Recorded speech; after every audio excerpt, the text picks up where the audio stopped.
Assalamualaikum warahmatullahi wabarakatuh. Perkenalkan, nama saya Tes Naftali dengan NIM 2022-1103.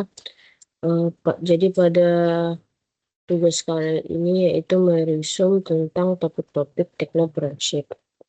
Yang pertama ada ide bisnis dan analisis kelayakan BMC. Teknopreneur adalah wirausahawan yang memanfaatkan teknologi untuk menciptakan solusi inovatif dalam ide bisnis penting untuk merancang model yang berkelanjutan dan berbasis kebutuhan pasar.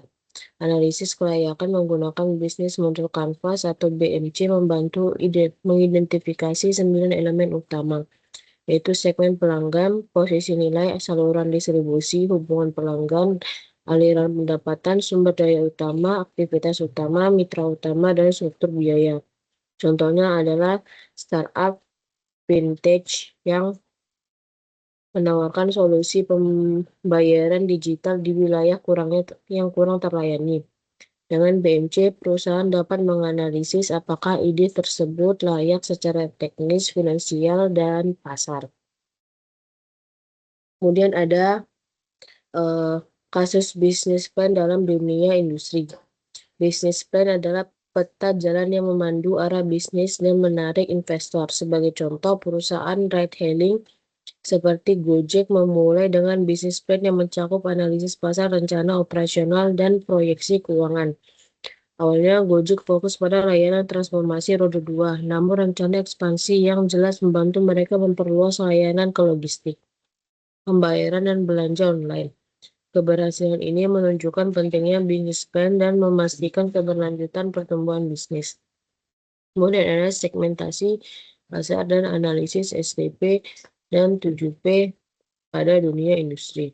Segmentasi pada pasar menggunakan SDP atau segmenting, targeting, dan positioning, membantu perusahaan memahami dan melayani pasar dengan lebih baik. Misalnya dalam industri kosmetik. Kalau segmen dapat dibagi berdasarkan usia, jenis kulit, atau gaya hidup. Targeting dilakukan dengan memilih segmen spesifik seperti produk anti-aging untuk usia 40 tahun ke atas. Positioning yaitu menciptakan citra produk di benak konsumen seperti produk alami tanpa bahan kimia. Strategi pemasaran dilengkapi dengan 7P, yaitu produk, price, place, promotion, people, dan proses physical evidence yang mengoptimalkan elemen-elemen operasional dan pemasaran untuk mendukung tujuan bisnis.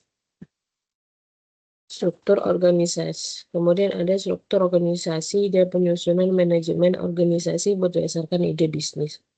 Struktur organisasi harus disesuaikan dengan kebutuhan ide bisnis sebagai contoh untuk perusahaan teknologi edukasi.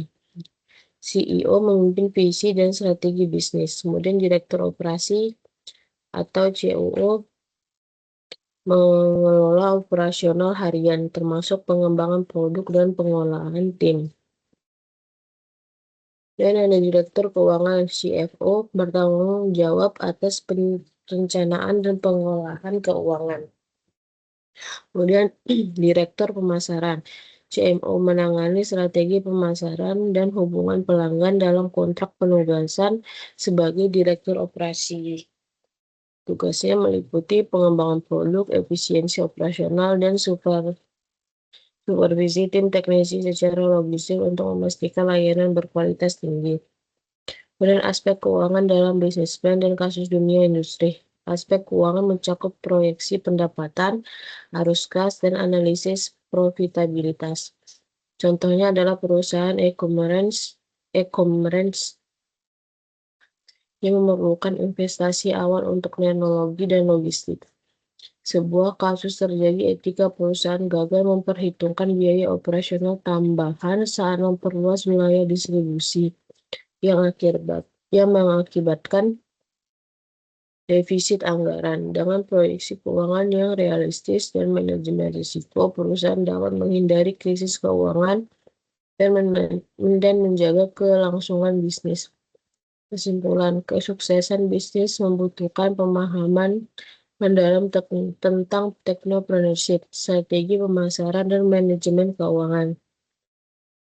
Bisnis plan menjadi panduan penting untuk memastikan arah bisnis, sementara analisis kelayakan melalui BMC membantu mengevaluasi potensi pasar dan operasional.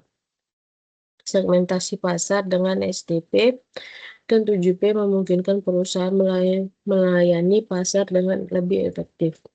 Selain itu, struktur organisasi yang tepat serta pengelolaan keuangan yang matang adalah kunci untuk menghadapi tantangan dan menciptakan bisnis yang berkelanjutan.